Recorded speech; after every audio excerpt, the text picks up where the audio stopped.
The millennium was a celebration for millions. But around the world, others had been counting their years quite differently. For Buddhists, the year 2000 came and went more than 500 years ago.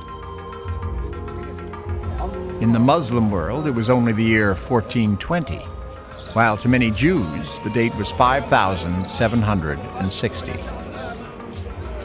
Nevertheless, the observance of landmarks in time provide a singular opportunity to listen to the heartbeat of the planet.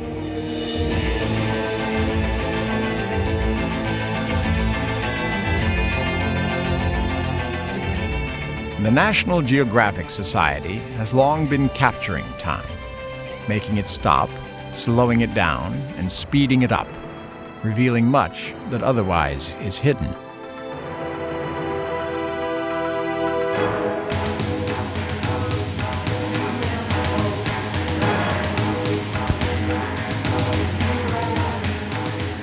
We invite you now to see the world through our eyes and explore the epic adventure of life through time.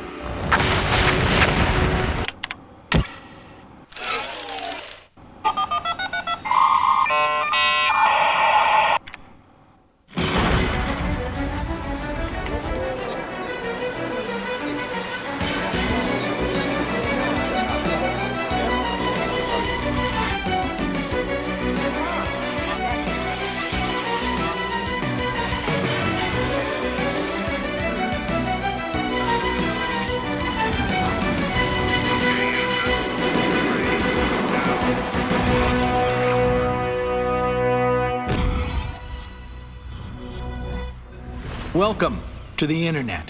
Imagine you've stepped behind the computer screen and actually entered cyberspace. Well, I came up with Secrets because, first of all, I became fascinated with the World Wide Web. And I had a sense that this was an extraordinary, phenomenal technology that was going to change people's lives. But I also had a sense that people were slightly intimidated by it. A lot of technical information was confusing to them. And I also recognized the fact that still, whatever it is, 75% of this country is not online at all. And I wanted to make a show about the internet that was for everybody. So you see, when it comes to aviation, there is no shortage of places to fly, even Russia. This Fly With Us website really caught our eye. Fly a Russian MiG. We thought that sounded pretty fun, so why don't you come with us and fly one of the fastest planes on Earth, a Russian MiG-29!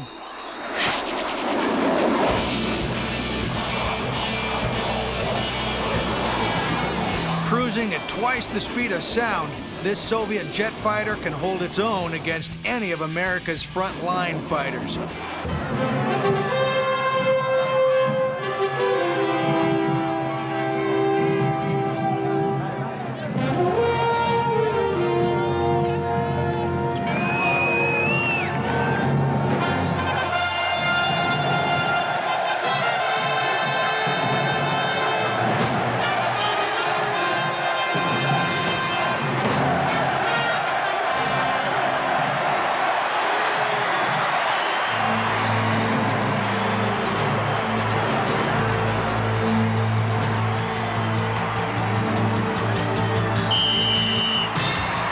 And the game begins.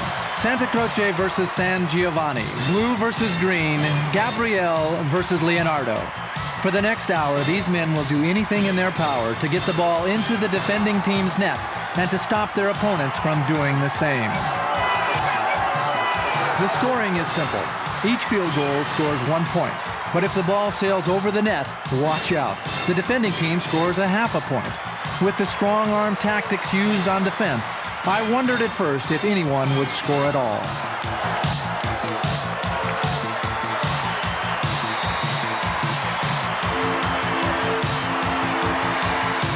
Now, although this may look like a game with no rules, there is one very critical one. Players may not kick an unconscious opponent. I love that rule. Next on USC Medical, a mother is dying. Her only hope is her daughter, who must risk death herself trying to save her. A death in a donor is like nothing else because they don't need an operation. Even if something does happen, At least I did everything I can. He's a doctor at war. Did they want to rob you? A defiant force standing between the casualties of LA's violent streets and certain death. You just did it for the hell of it. It's every woman's worst nightmare. It's the left breast. Will a radical surgery save Jeanette's life? Or are doctors too late? These are the stories of the doctors of the University of Southern California and their patients.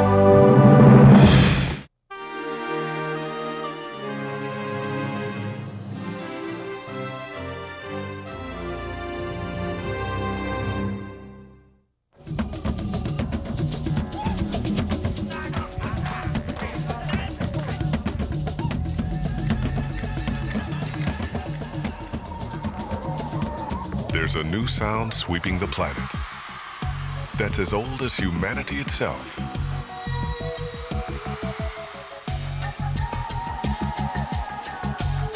I'm really proud that I can bring my culture to the world. What counts really is to save up a memory. And sing strong. This music's power flows from particular places and people.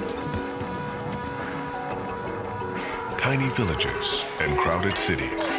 The voices of families and neighbors. It's our common experience, now coming together in a wave of creative energy. Launching a journey to find those voices that connect us through song.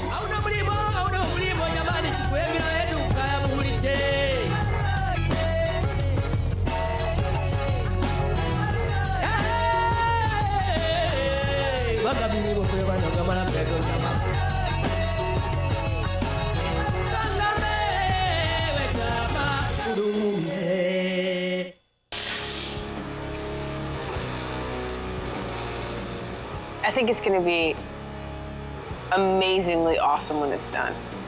Like, fully awesome. Well, it's 7 o'clock, and both teams have put in a long day. But they still got to push to get these tanks done by 9 p.m. Busy, busy, busy. A lot of work. It's kind of like crank mode from, like, right when we started. Welding, cutting, grinding, welding, cutting, measuring, grinding. Which These teams have to keep cranking for 2 more hours, because after that, they go head-to-head on the battlefield. But folks, you're just gonna have to wait and see what happens. Make sure you tune in on the next episode of Monster Nation to see James and Gabriel declare all-out paintball war on each other. Battlefield's ours, for sure.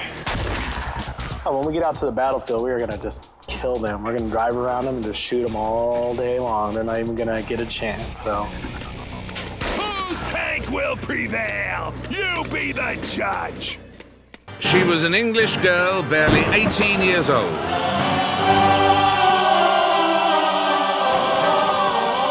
And she wrote a novel which shocked the world.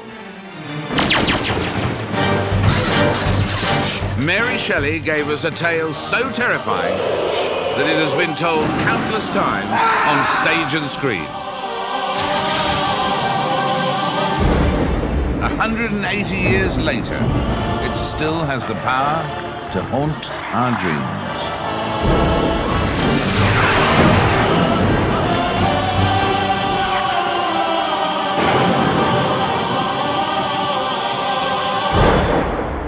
Hello, good evening, and welcome to Castle Frankenstein. I'm David Frost, and tonight we'll bring you some startling facts about one of the most gripping horror stories of all time.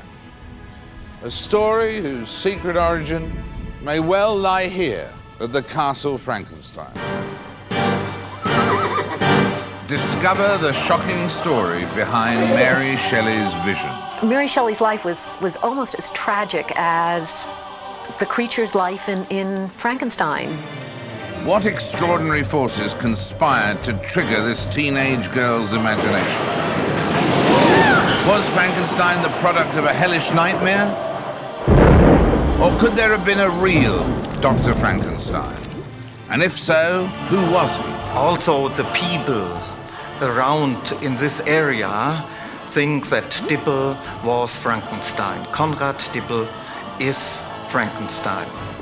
It's a thrill to fly pigeons and see them go up in a nice ball and swing out and go look for other stocks, which other guys will chase. He'll go after me, he'll go after me. This guy will go after me. But the whole greatest thrill is when they hook to see how much I can pull back. And to catch and get him down. Remember our godfather, Dominic? Sure. He's the godfather of me and my brother. Right? The man was never sick. Never sick. Never a sick day in his life. Right? Never. Goes and gets married, and his wife tells him, look, you can't have these pigeons no more because you got to go to church, you got to do this with me, you got to take me shopping. Right. A few months after that, he died. He just died. Just like that. It's incredible. I'm serious. Yeah, he knows. I mean it. The man was never sick. It's very seldom that gorillas will come up into biped because they don't really feel comfortable in biped, but they will in a displaced situation or to initiate a charge, like that.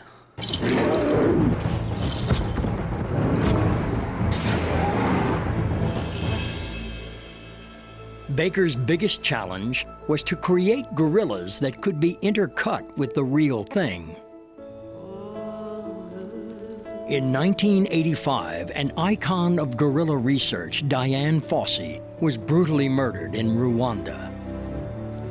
Hollywood couldn't resist the opportunity to tell the story of this colorful and controversial woman. I can build a gorilla suit better than anybody, but I can't build one that you can put next to the real one and not have it look fake. And the scene worked. John Alexander and Musha Muka became interchangeable.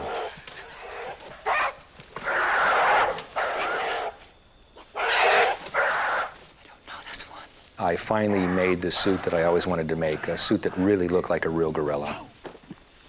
There are a lot of shots of real gorillas in the film, and there's many things where it's real gorilla, fake gorilla, real gorilla, fake gorilla.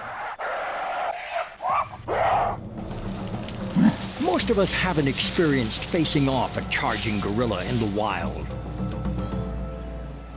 We've only watched them through the protection of metal bars or safety glass.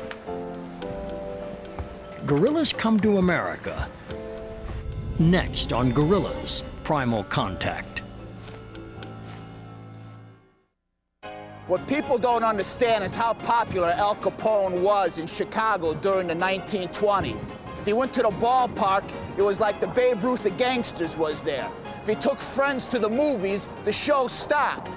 And when Al Capone walked down the street, everybody knew his name. You need to be there when it's happening to understand why I want it to get done fast. During Prohibition, when Chicago wanted a drink, Al Capone and his boys did whatever it took to help.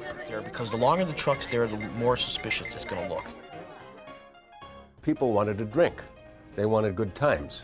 And of course, that spawned the gangster. Remember that the gangster's element, whether it was Capone or whatever his rivals would say, we're only supplying goods and services that the public wants. If we could step back and see our planet from the moon, we'd quickly appreciate that over 3/4 of the Earth's surface is covered with water. And yet only about 3% is fresh water, with most of that locked up in the frozen poles. Rivers, streams, lakes, and bayous may be a drop in the bucket compared to the vastness of the oceans, but they support almost 40% of the world's fish species.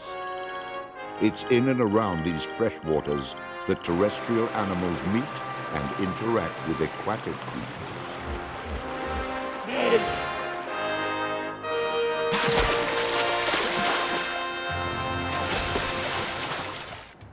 Everywhere on Earth, wild waters attract all manner of living things, including the ultimate masters of adaptation, human beings.